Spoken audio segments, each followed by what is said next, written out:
She didn't pick me. I need you to understand that right from the start. She didn't pick me. Her daughter did. And I still don't fully know what to do with that. My name is Brett Calloway. I'm an electrician out of Sudbury, Ontario.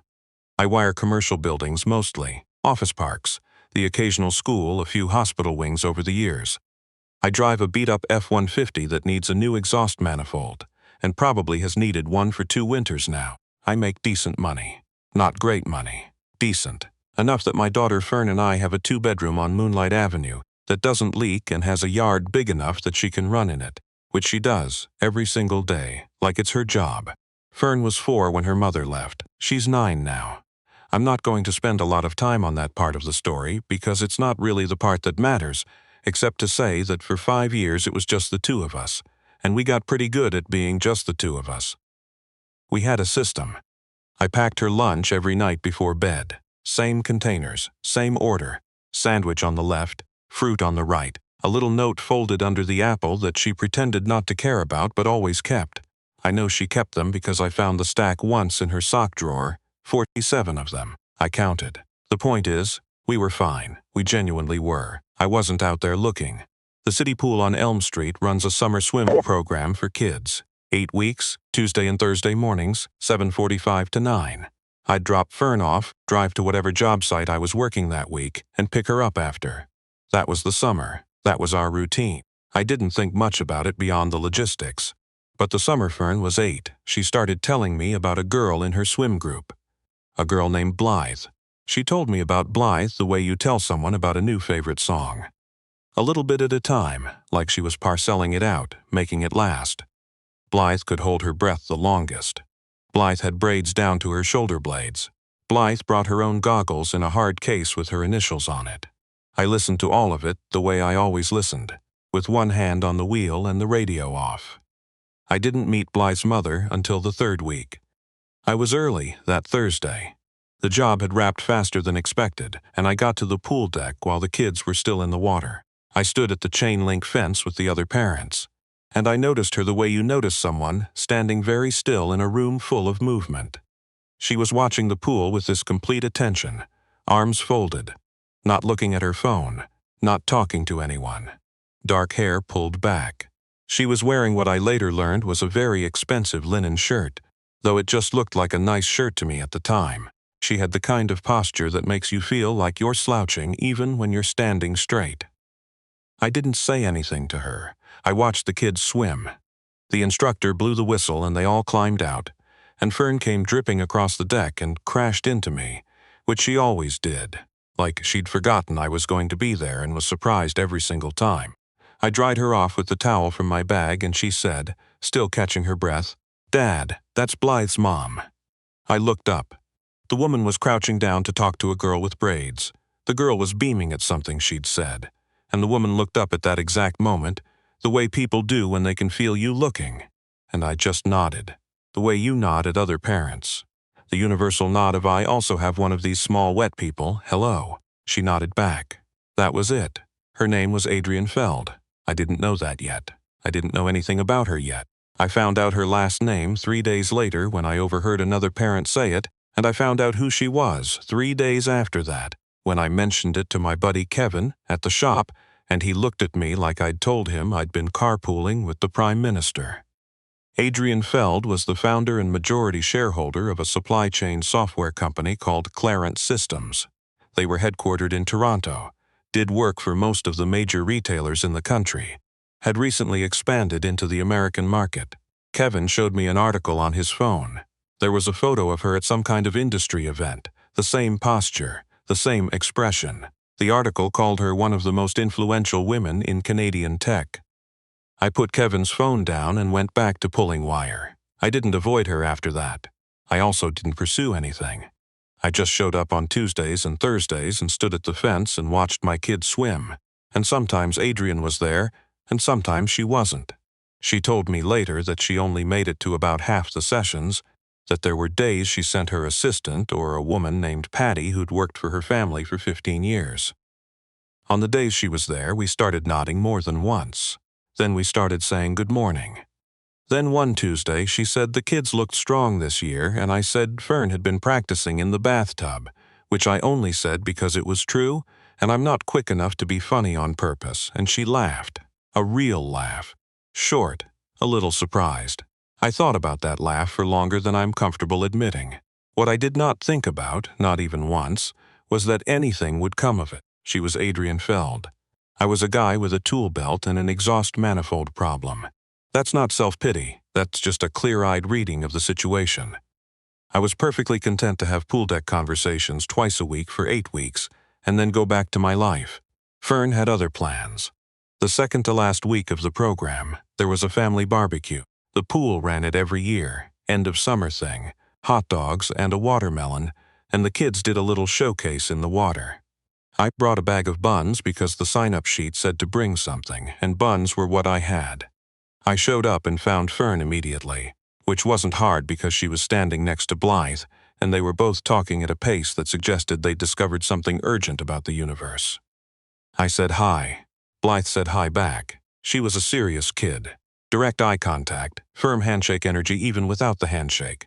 I could see why Fern liked her. I found a spot near the picnic tables and opened a beer from the cooler they had set out, and about 10 minutes later Adrian was standing next to me. Not in a loaded way. Just, there was space next to me, and she took it. We talked for a while, about the summer, about how the city pool was better than people gave it credit for. I asked her how she got into tech, and she gave me the short version. Engineering at Waterloo, a problem she couldn't stop thinking about. 10 years of building something out of nothing. She asked me how I got into electrical, and I gave her the honest answer, which is that my Uncle Terry got me my first apprenticeship at 19, and I was good at it and it stuck. She nodded at that like it was a complete and legitimate answer, which I appreciated because some people hear electrician and wait for you to add something. The kids did their showcase. Blythe was, objectively, the strongest swimmer in the group. Fern was enthusiastic, which I have always thought is the better quality to have. We didn't exchange numbers. We didn't make plans. The summer program ended that Friday, and I thought that was going to be the end of it. Then, on a Tuesday in September, 3 weeks into the school year, Fern came home from school and announced that Blythe was in her class. Same school, different class the year before, same class now. I didn't think much about it. Kids overlap. But over the next month, the two of them became the kind of friends who need to debrief after school on the phone about things that happened at school. Our home number started getting calls from Blythe's number with a 416 area code. I drove Fern to Blythe's place once for a play date and found myself in a neighborhood of houses so large they each had names. Adrian met me at the door both times. We talked in the front hall for a few minutes the way you do. I picked Fern up at 6. We were polite and easy and nothing happened. In November, Fern's class had a project. They were supposed to do something about careers. What do your parents do? The teacher, to her credit, had opened it up widely. Parents, grandparents, guardians, neighbors, anyone in the kid's orbit with a job. Fern asked me if I could come in and do a presentation on being an electrician. I said of course. I brought wire samples and a multimeter and explained how circuits work with a battery and 2 light bulbs, and the kids got to hold the tools. It was a good morning. Fern looked proud in the way that she sometimes did when she thought I couldn't see her looking. Blythe also had someone come in. She didn't say who in advance. I wasn't there for it. I'd already done my slot and gone back to work. But Fern told me about it that night at dinner. She said Blythe's mom had come in and explained what her company did and shown them something on a laptop. She said the kids didn't really understand it. She said Blythe looked proud anyway. And then she said, with the total casualness that 9-year-olds deploy right before they say the thing that's actually been on their mind, "Dad, I think you should ask Blythe's mom to do something." I put my fork down. "Do something," I said. "Like go somewhere," Fern said. "Together, you and her." I looked at my daughter. She was eating her pasta with the focused concentration of someone who was not at all aware that she'd just detonated something. "Fern," I said. "What?" "That's not." I started and then didn't finish, because I wasn't sure what it was not. "She's nice," Fern said simply. "And you're nice. And you never do anything." "I do things." "You watch hockey and you check the weather app," she said. "That's not things. That's just waiting." I didn't say anything to that, mostly because she wasn't wrong. I didn't ask Adrian to do something. I wasn't going to do that. But something shifted after that conversation, not in my behavior but somewhere underneath it. I started noticing small things. That Adrian always remembered what we'd talked about the week before. That she asked about my work like she was actually curious. That once, when I mentioned Fern had been having a hard week at school, she asked about it the next time I saw her with a specificity that told me she'd been thinking about it. The December thing happened because of the school concert. Both girls were in it. It was a Tuesday night, the gymnasium, every kid in the school in a different colored shirt singing something about winter. I found a seat in the 5th row. About 2 minutes before it started, Adrian slid into the empty seat to my left. She apologized for being late. She'd come from the airport, she said. She'd had a thing in Calgary. She'd driven straight from the terminal. She was still in her coat. She had a smear of what might have been airport coffee on her sleeve. She looked exhausted and she looked relieved to have made it. I gave her my program. I had 2. Fern had brought home extras. She said, "Thank you." The lights went down. The kids filed in. We sat in the dark and watched our daughters sing about winter, and partway through, I don't know exactly when, our arms were touching. Just at the elbow. Neither of us moved. The gym was warm, and a little too loud, and Fern was in the 3rd row from the front, making the face she makes when she's concentrating, and I sat there with my arm against Adrian Feld's arm and didn't think about anything at all for maybe 12 consecutive minutes, which might be the longest I'd gone without thinking about a problem to solve in the better part of a year. After the concert, we stood in the hallway with the other parents while the kids came flooding out. Fern found me first, grabbed my hand, pulled me toward Blythe. Blythe found her mother. There was the usual chaos of compliments and coat finding, and a woman near the door who'd brought cupcakes. And then, I still think about this, Fern let go of my hand and reached over and took Adrian's. Not Blythe's. Adrian's. She just took her hand and kept walking, like it was nothing, like she'd done it 100 times. Adrian looked down at Fern, then up at me, and I don't know what my face was doing, but whatever it was, she didn't look away. We stood in the parking lot for 20 minutes. The girls ran in circles in the cold the way kids will when they've been sitting still too long. Adrian and I stood by my truck, and we talked, and at some point the talking changed in a way I couldn't name but could absolutely feel. The way a room changes when someone opens a window. She asked if Fern and I wanted to get hot chocolate. There was a Tim Hortons 2 blocks away, she said. Blythe was already asking. I said sure. We sat in a booth at 11 o'clock on a Tuesday night, the 4 of us, and Blythe and Fern talked without stopping for the entire time, and Adrian and I sat across from each other and talked and didn't talk, and it was easy in a way things had stopped being easy for me a while back without my noticing. When we left, I held the door. In the parking lot, she said she was glad she'd made it back in time for the concert. I said I was glad, too. We stood there a second too long. I drove home with Fern asleep in the back seat and didn't turn the radio on. She called me 3 days later. I didn't know she had my number. Then I remembered I'd written it on the sign-up sheet for the pool barbecue, back in August, the one where I'd brought the buns. She said she'd gotten it from there. She said she hoped that wasn't strange. I said it wasn't. She asked if Fern and I would want to come to the skating rink on Saturday, the one downtown at Circus Park. They flooded it every year, and Blythe had been asking to go. I said yes. I said it faster than I meant to. We skated on Saturday. Fern, who'd been skating since she was 3, spent 40 minutes helping Blythe stay upright, which Blythe bore with dignified patience and Fern bore with enormous visible joy. Adrian could skate. She'd grown up in Sault Ste. Marie, she said. The rink was non-negotiable. We did 2 laps together while the girls circled us slowly, and on the second lap she told me something about the company that she said she hadn't told most people, which was that she'd almost shut it down in the 3rd year, that she'd sat in her car in the parking lot of her office for an hour on a February afternoon and thought very seriously about calling it. She'd talked herself out of it that day, she said. She wasn't sure why. She said she was glad she had. I didn't say anything deep in response to that. I said, "That's a long time to have been building something." And she said yes, and we kept skating. I knew I was in trouble by the end of January. Not bad trouble. The other kind. The kind where you catch yourself looking forward to something and realize you've been looking forward to it for a while without naming it. I was helping Fern with her homework on a Wednesday evening, and she asked me why I was smiling, and I said I wasn't. And she said, yes, you are. And she was right. I called my brother Ian, who lives outside of Barrie, and has never once in his life not said exactly what he was thinking. I told him the basic facts. He said, so what's the problem? I said, I'm an electrician from Sudbury, he said, and she's a software billionaire from where I said Toronto, and he said, so what? So what? I said, you know what, so what? And Ian said, Brett, I've known you for 41 years, and you've spent most of them acting like you'd be imposing on someone by existing near them. And I'm telling you, as your brother, that it's not a good look, and it's not a true thing. And if this woman has been calling you and skating with you, and putting her arm against yours at school concerts. And yes, he'd noticed. I mentioned that twice. Then, maybe the question isn't whether you're good enough. The question is whether you're going to do anything about it.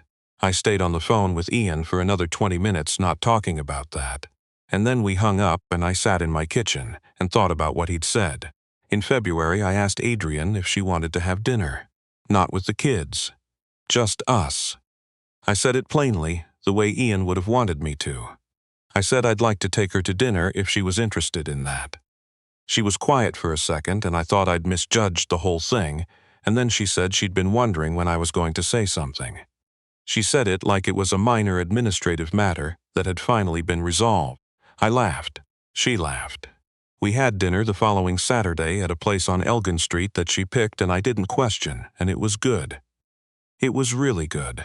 We talked for 3 hours. The waiter came to offer dessert twice and we said no both times and then ordered it on the third time because neither of us wanted to leave. She'd been married before. She told me about it without being asked and without being evasive. They'd been together for 7 years. Blythe was 5 when it ended. It had been the right call but not an easy one. She asked about Fern's mother. I told her what there was to tell. We sat with that for a minute, both of us, the weight of the things we'd already been through, and then the waiter came and asked if we needed anything else and we said no, and he went away and she looked at me across the table with this expression I couldn't fully read and said, "You're not what I expected." I asked her what she'd expected. She said she didn't know. Something that fit better into a category. I said I'd take that. What I didn't tell her, and I'm telling you now, is that I almost canceled that dinner. Not because I didn't want to go. Because I sat in my truck outside my house that Saturday evening in my good jacket and my clean boots and had about 4 minutes of something that I can only describe as total cold fear. The kind where your brain starts doing the math on everything you could lose, on what it means to let someone into the system that you and your kid have been running, the system that works, the system that is fine. I almost texted her that I was sick. I had the words typed. I deleted them and went inside. I told Fern that night when I got home and she was still barely awake on the couch where she'd fallen asleep waiting for me, the way she sometimes did. I told her I'd had dinner with Blythe's mom. She said she knew. I said, "How did you know?" She said she'd known for a long time, Dad. She turned over and went back to sleep. I stood in the living room for a while after that, in the dark, in my good jacket. The thing that gets me, the thing I keep coming back to when I tell this story, is that it wasn't me who started it. I want to be clear about that. I wasn't looking, and I wasn't brave, and I didn't make some grand gesture or say something that changed everything. What changed everything was a 9-year-old girl reaching across a gymnasium hallway and taking a woman's hand. Fern saw something. I don't know exactly what she saw, and I've asked her, and she shrugs the way she shrugs when she thinks the answer is obvious. She saw someone who was paying attention, maybe. Someone who showed up. She saw someone who looked at her father the way you look at something you're trying to figure out because you want to, not because you have to. Kids see things straight. They don't have the part yet that tells them to second-guess what they see. It's been 14 months now. Adrian is not the kind of person who moves through life loudly, and neither am I, so this has not been a loud kind of thing. There was no announcement, no moment where we sat the girls down and gave them a speech. Fern already knew. Blythe, it turned out, had also already known. She told Fern in October that she'd been hoping for this, which Fern told me, which I then thought about for a couple of days before putting somewhere quiet in my chest. The 4 of us had Christmas at Adrian's place in Toronto. She'd asked if I wanted to do it there, and I'd said yes before thinking too hard about it. Her house is, well, it's a house in Rosedale. I'll leave it at that. I brought the electric griddle I use for pancakes every Christmas morning. Because that is what Fern and I do, and Adrian didn't say anything about the griddle, except where should I put this so it's easy to find in the morning. And in the morning we made pancakes, all four of us, in her kitchen with the high ceilings and the windows that look out over the ravine. And Blythe tried to flip one, and it landed on the backsplash, and Fern laughed so hard she had to sit down. I am a person who knows how to wire a building so that the electricity goes where it's supposed to go and not somewhere it shouldn't. I know how to look at a set of plans and see the paths. I know how to do the careful thing, the patient thing, the thing that holds. I didn't plan any of this. I brought buns to a barbecue. I watched kids swim. I gave a woman my program in a dark gymnasium because I had to. And my daughter, who has always seen things more clearly than me, reached out her hand. That's the whole of it.